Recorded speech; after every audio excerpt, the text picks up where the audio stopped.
Do you know what I did? A long, long time ago, when I was very young, and I was taking care of my father at the time, doing the cooking, cleaning, and the washing, I went and I saw St. Patrick one day. He was giving a sermon and talking about God.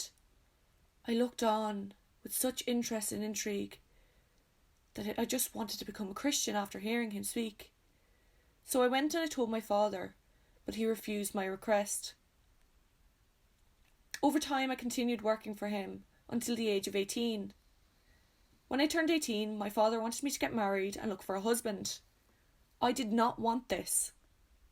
So I came up with the idea that if I prayed very hard for my beautiful face to turn ugly, it would stop men making advances on me.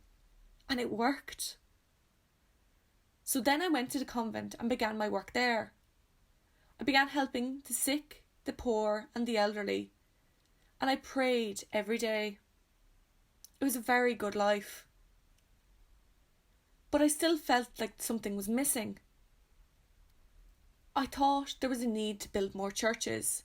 So I came up with the idea to go to the king and ask, could I have something in exchange to build these churches? The king refused.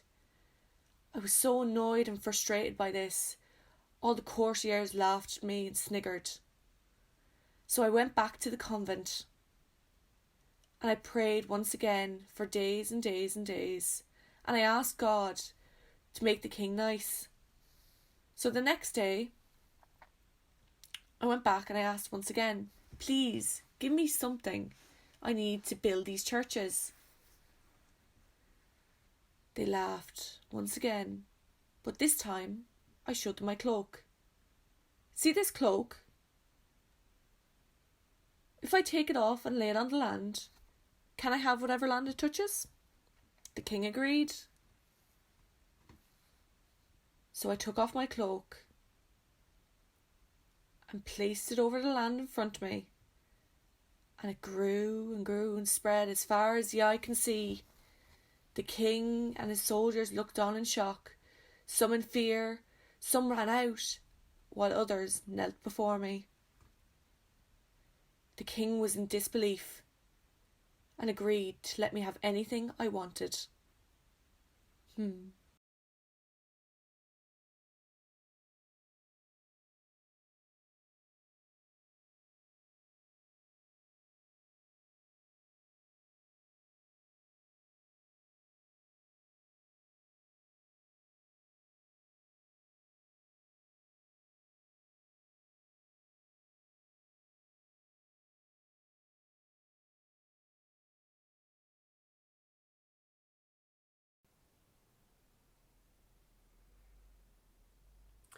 I've just came home.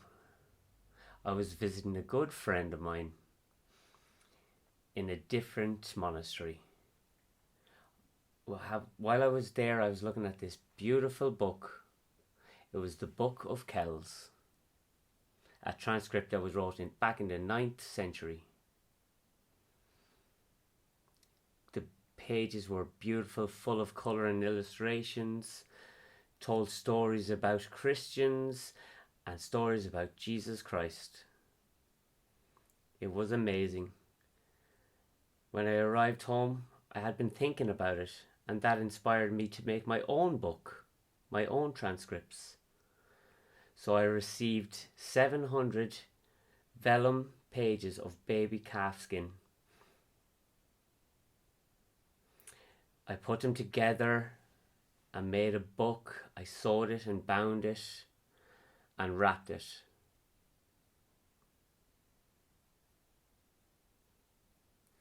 I was thinking I would like to give the book a name. So I decided to name the book Dun Cow. I told stories about long ago of the west of Ireland, where there are many strong, powerful women, and Queen Maeve. She challenged a war in Ulster. She was looking for the most powerful and strongest bull. She waged this war on the men and the heroes of Ulster. Cuchulainn, he was waging war back with Maeve, and I think I'd like to write that story in my book for generations to come, so they can look back in history.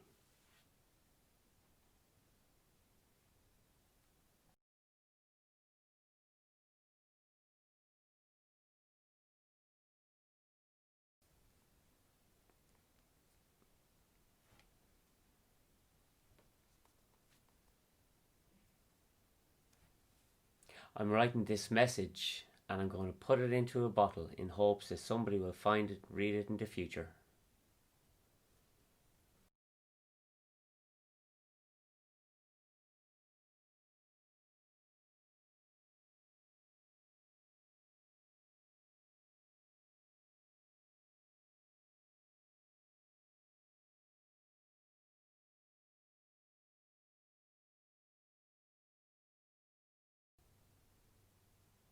I'm going to take this bottle down by the lake, take a walk around and throw it in.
Your family member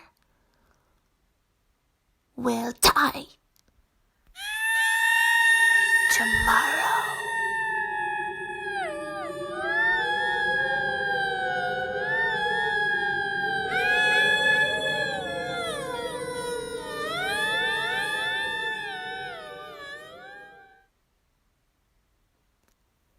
Who will it be?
Oh God.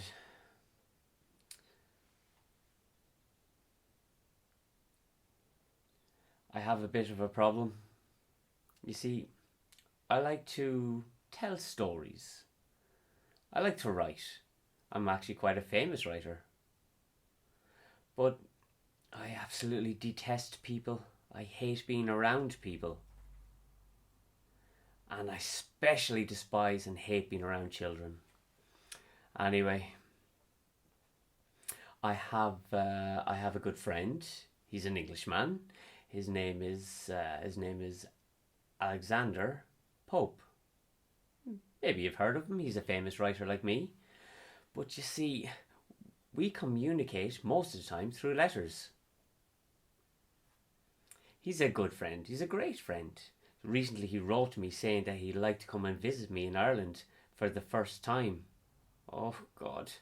I was like, no, please don't. So I wrote back to him and I said to him, no, to be honest, you wouldn't like to come to Ireland. You would hate it here.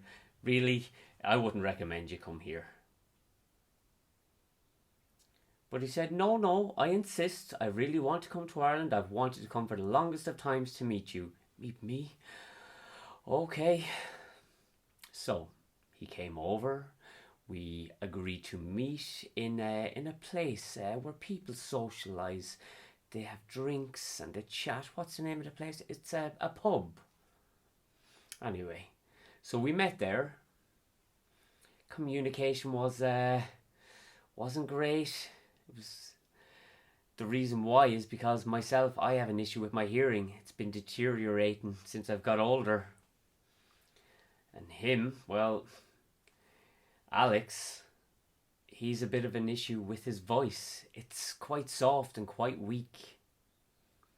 So I'm sure, as you can imagine, like, communication was quite stifled and difficult. Oh God. Anyway, he's gone back home now.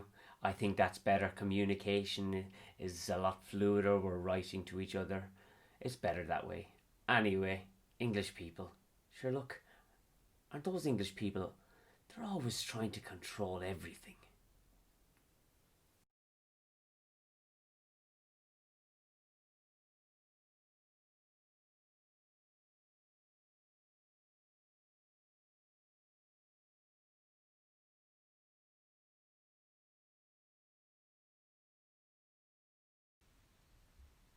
Mm-hmm. Mm-hmm. Mm.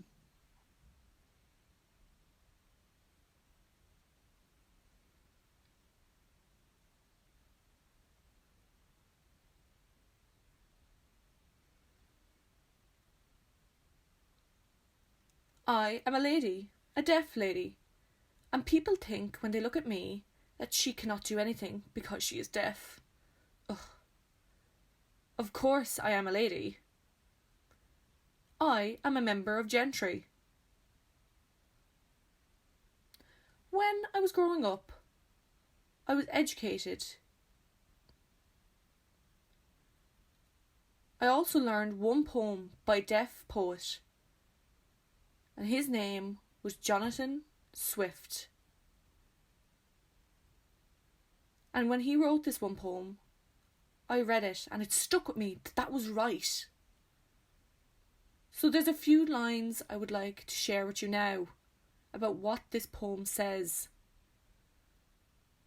And when I say to you, you will see for yourself. The name of the poem is The Dean's Complaint, translated and answered.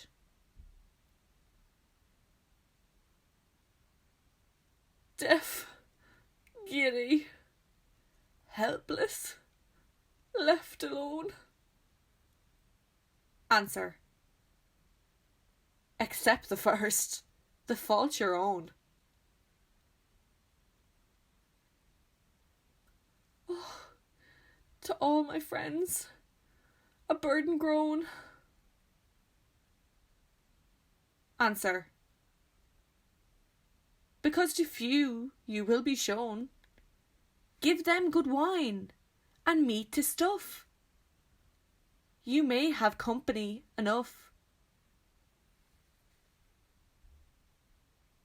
So these were the lines of the poem. And as you can see, there's always a problem with the deaf in the statement and response. But the deaf are happy. They're only deaf. Do they have a problem? No. Thank you to Jonathan Swift. Today he died 30 years ago, in the year 1745.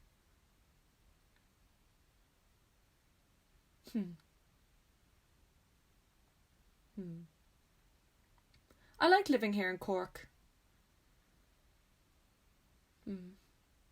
Often I travel to Orkney, where my mother's side of the family are. The Countess.